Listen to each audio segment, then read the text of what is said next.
to Empire Productions' World of Arts, episode titled The Enchanted Goddess.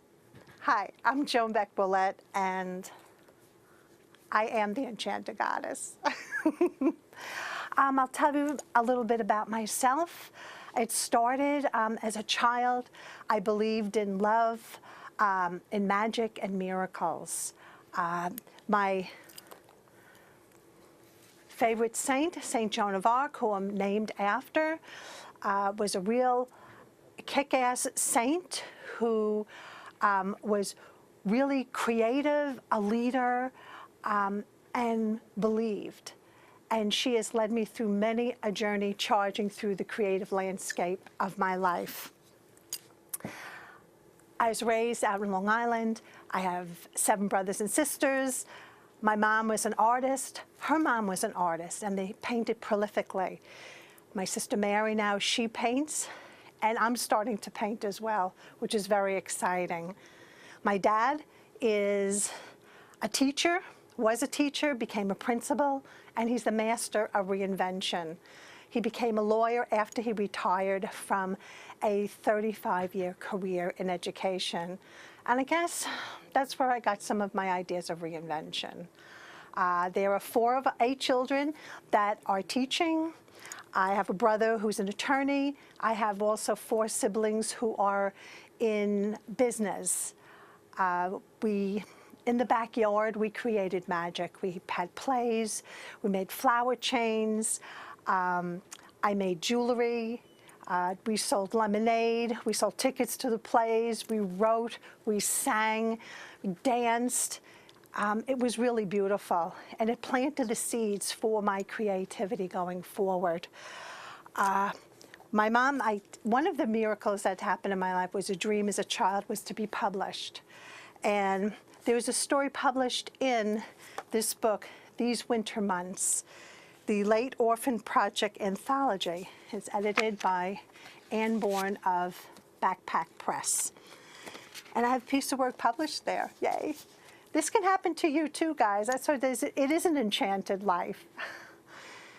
The Apocalypse of the Heart by Joan Becht Willette, which is me, hi. Mom was a linchpin that held our family together. She was always at the kitchen table typing school papers, laying down the law, soothing heartbreaks, peeling potatoes, weighing in on our dreams and disappointments, the basic terrain of our life. She was always there, and then she wasn't. I was 39 years old, just recently married. It was 10 days before my daughter's 10th birthday.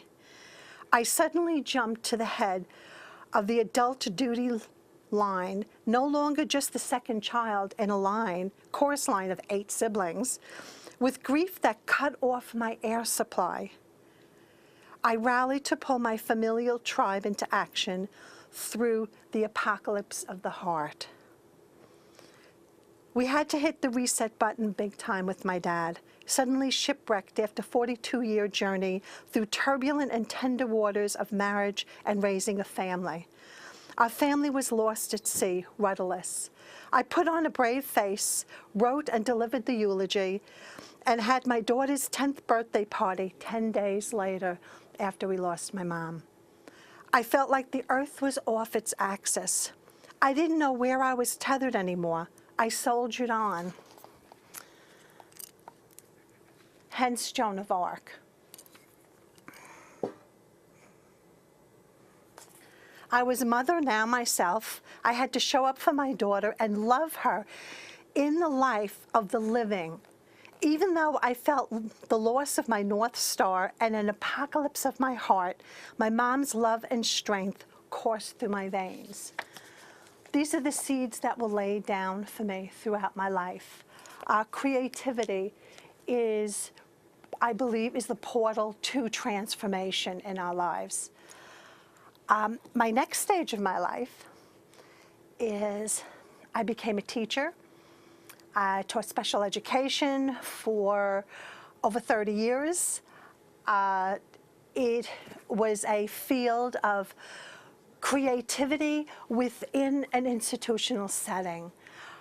We did a lot of interesting projects. I did dance with math, the cha-cha for math. We sang songs. We painted. I had mobiles hanging down in my classroom. I had stuffed animals and the Wizard of Oz all around. I felt the need that creativity inspires. I also made 5-foot Indians. 5-foot Indians the students made for their projects with all the feathers and regalia, and they took them to the district office because they loved them so much. And in my home, the goddess Hestia really speaks to me. She's the goddess of hearth and home.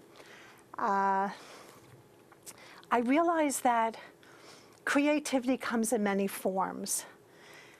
It came through my teaching, and it also came through with my family. I learned to cook, having a beautiful terrace garden outside on the roof of my garage with like all these beautiful wind chimes hanging. I read voraciously. I worked on campaigns. I did civic service. I brought my daughter along. I became the newspaper correspondent with the local newspaper with all the events at the school she went to, St. Joseph's in Astoria. I wrote press releases and took photographs. And it was a really beautiful life, that segment of my life. But there was still a longing. It was like I had to learn space-time creativity. And that's what I did. I juggled a lot of hats. But during that time, I planted dreams. And this is where I planted them. I had a series of inspiration notebooks. And what I do is if I saw a program, I saw a website, I had a flash of intuition, I would just write them down in the notebook. And all it had to do is just sleep there. It was like planting the seeds. I had a vision of starting a creative group for women called the Enchanted Goddess Project. But it just wasn't on my timeline during that period of my life. But guess what? It slept here. Another place that it slept. I keep something that's called dream binders. And in the dream binder, I just took images of ripped from magazines and newspaper articles, all like just beautiful images of things that I was aspiring to. And when I went through another transition in that period of my life and got divorced, I found an apartment. And after I found the apartment, I looked at my dream binder and I realized that I moved into an apartment that had this exact image. There was a door. It looked like French doors. It had a sliding glass door. It had the Palladium window. And I had a little table with an angel out there on the petite terrace. That's when I knew that my dreams were beginning to come true. Then when I left teaching and started my next phase of my life, I bought a condo.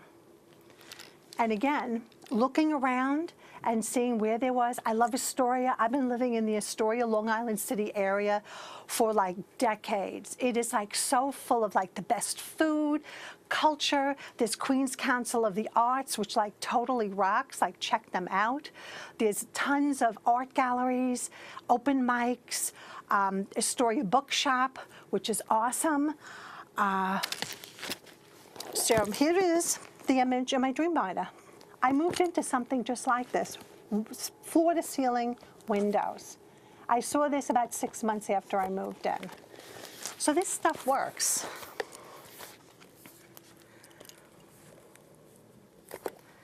One of the tools also that I use are oracle cards. It keeps me having a really positive frame of mind. I use this in my Enchanted Goddess groups. And here I have a card deck called Miracles Now. Why don't we pick out a card together? Let's see what pops up for this moment.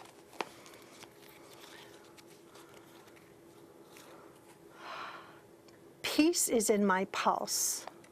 That's good being on camera. And we'll pick another one. I dish out compliments sincerely and liberally. That's true. I think it's important that we support one another, especially women who are used to being the nurturers and the cheerleaders in the lives of all those around themselves, but not for themselves and for the women around them. And we need to do that more. So the next thing, once I started my new life at midlife, is when the Enchanted Goddess Project, which is a literary creative arts series, was born.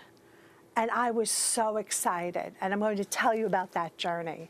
It all started with one person who's a mover and shaker in my life.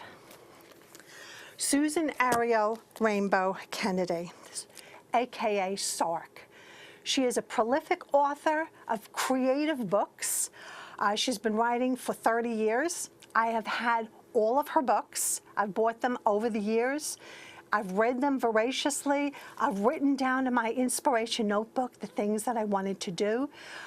And lo and behold, like magic, an email showed up in my mailbox after I had left my teaching job full-time. I retired. And there was an email saying, we're starting a writing course called WINS with Sark.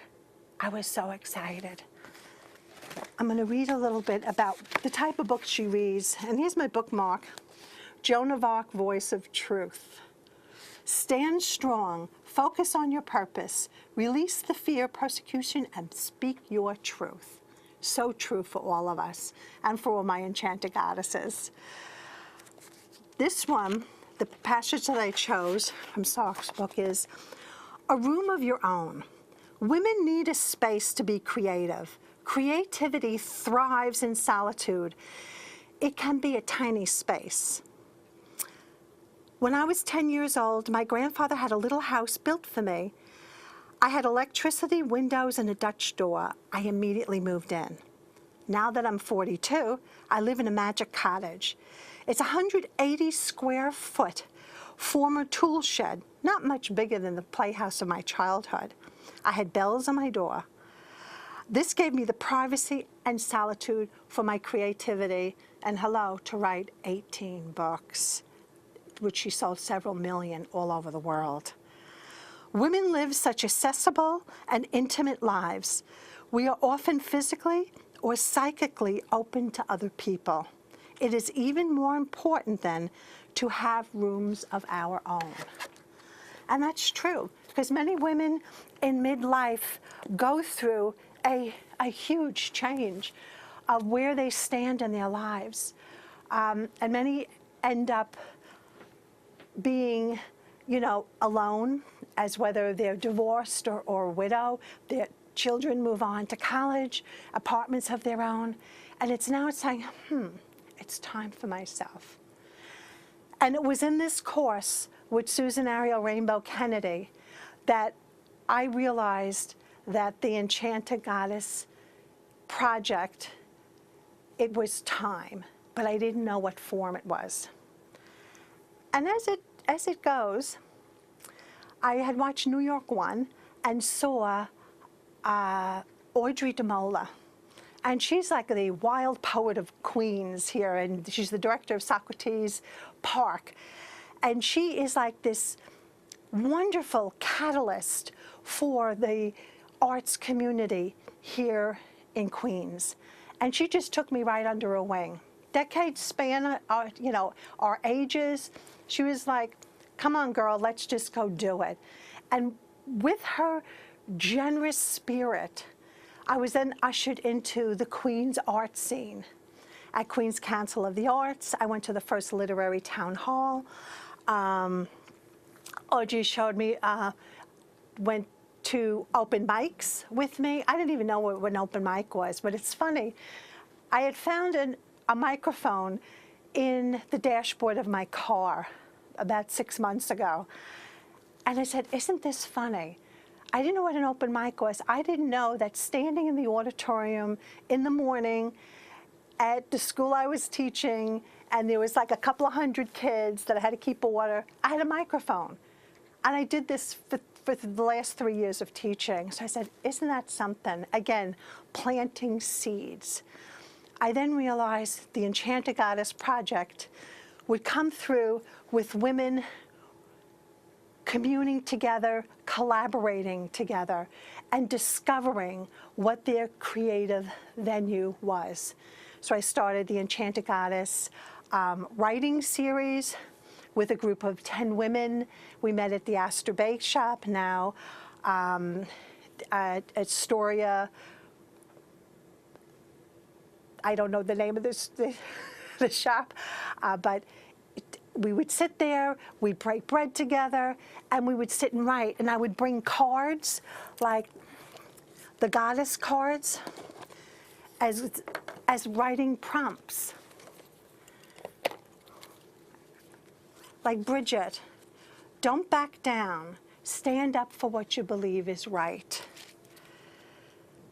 Butterfly Maiden, transformation. You're experiencing enormous change right now, which brings blessings. These were things that inspired the women, and they were all in midlife, like myself, looking for what's next. And I was here to do it. I mean, I totally reinvented myself. I left my career, I left my marriage, I left my home, and I had to start from the ground up, like Phoenix rising from the ashes. In marching through the decades, no less, I'm in my 6th decade, and hello, life has never been better. And I'm here to tell you that as the Enchanted Goddess. Then,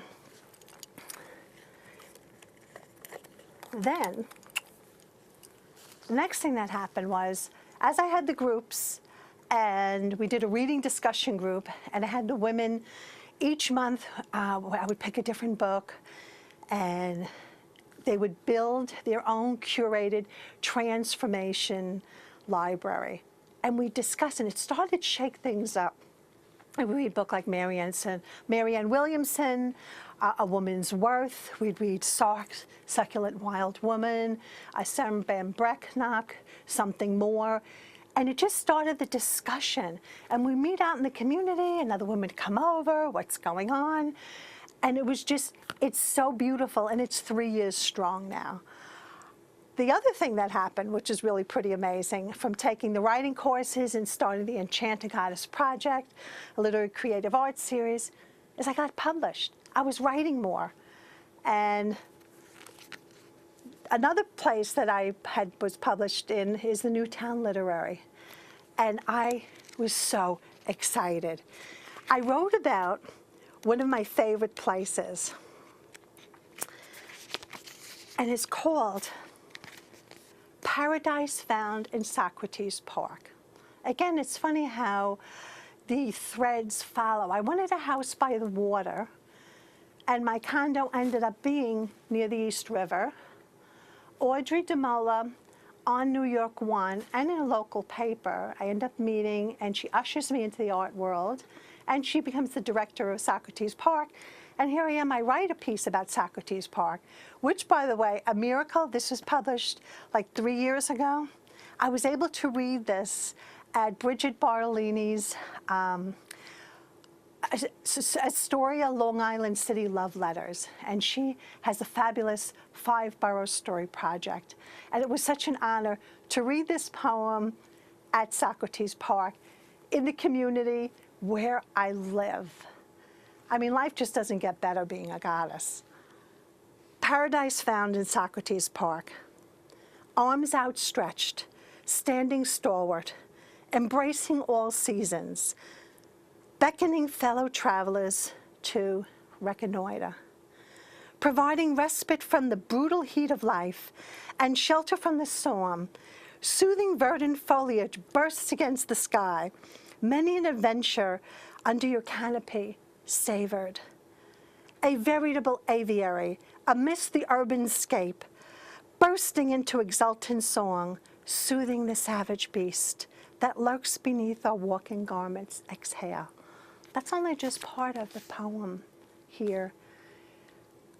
It was always my dream to be published, and I found that I've been published like in 5 different journals, blog posts, books, and it's very exciting. And this is what can happen. We can just activate the magic and the miracles in our lives. That's why women are all creatrixes and goddesses in their life. And all that means is that we can tap into the spiritual electricity and manifest miracles in our lives. Another wonderful resource that I found was Queen's Council of the Arts. Hung Ye Krakauer was a mentor of mine and still is. She is like totally awesome. And she said, you go for it. When I wanted to start another Enchanted Goddess group, and we sat down, I mapped it out, and now I have a second Enchanted Goddess group called the Enchanted Goddess Creative Arts Collective. And I hold it monthly at Queen's Council of the Arts. And it is just awesome. It's with young women in their like 30s, early 40s. It's cross arts. You know, we have musicians and artists and filmmakers and writers. And it's so beautiful to watch them collaborate together. And we've created an incubator of ideas. I wanted to also show them that going forward into the next decades, and I'm like 2 and 3 decades beyond them, how great life looks, about how vital you are and how you can create in your life. The show is far from over, ladies. I also do a show at Queen's Council of the Arts called Celebrating Queens Women Artists. And we went into the 3rd year with this, which is so awesome. It's having women, artists, dancers, singers, writers, filmmakers, photographers, and they just come and they have the stage and they have display space, and we celebrate women artists in Queens during Women's History Month. And I totally love that because women are center stage in their lives with responsibilities, within families, within their careers. They also need to be fully grounded in their creativity because women are born creators. We literally create life through us. So if we can do that, we can create our own lives as well. So I found that I got published. I also got a few grants, which I can't believe. This is all happening after 60. Can you believe this? I got 2 Queen's Arts Intervention grants that's funded by RPGA Studios, the fabulous Yvonne Short. Check her out. I was able to do them in Astoria Park, in Socrates Park, and just interact with the community. And it was so fantastic. I was also able to have the written project and the art project exhibit at Queen's Museum this past year, which is fabulous. Also, I received a Sukasa artist residency, which I create art and writing, and we're going to put on a show. And we made Frida Kahlo crowns at a senior center. I'm like so deeply honored. My life is so full. I feel so blessed. I always wanted, I have these fairies, by the way, all over my house, sticking in plants, you know, hanging on the curtain. I give them away just to remind us that there is magic and miracles in our lives. I created a logo. Well, I didn't create. The fabulous Louis Gasparo, check him out, created the Enchanted Goddess logo. Again, another dream of mine. So I created some products, created tote bags. I couldn't believe I could do that. I thought I was just a teacher. I'm just a mother. you know, I'm over 60, my life is over. No, I'm here to tell you the party's just getting started. I also created a t-shirt. I've been on New York 1, I've been on QPTV, World of Arts, ArtistSpace by Empire Productions, Power Women on QPTV, produced by Lucia Dragos. I've been in the Huffington Post. I mean, seriously? What is a teacher in a classroom for like decades and in Queens, and all this is happening? This can happen for you ladies. Become an enchanted goddess. The last thing I'd like to read is, I'm also writing a book, by the way, called The Enchanted Goddess of Queens. So look out for that. I'm going to create a course, The Enchanted Goddess Lifestyle, and there'll be a curriculum guide for that in a workbook as well.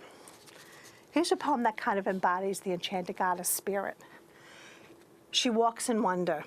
As she travels the world, in between realities and dimensions, she walks in wonder.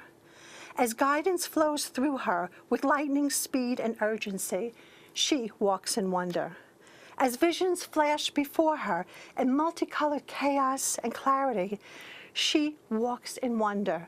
As the past, present, and future merge from her dreams and surge into reality, she walks in wonder.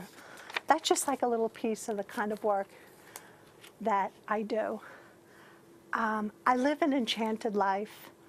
I take writing courses. I traveled to Venice, Italy. I took creativity retreat.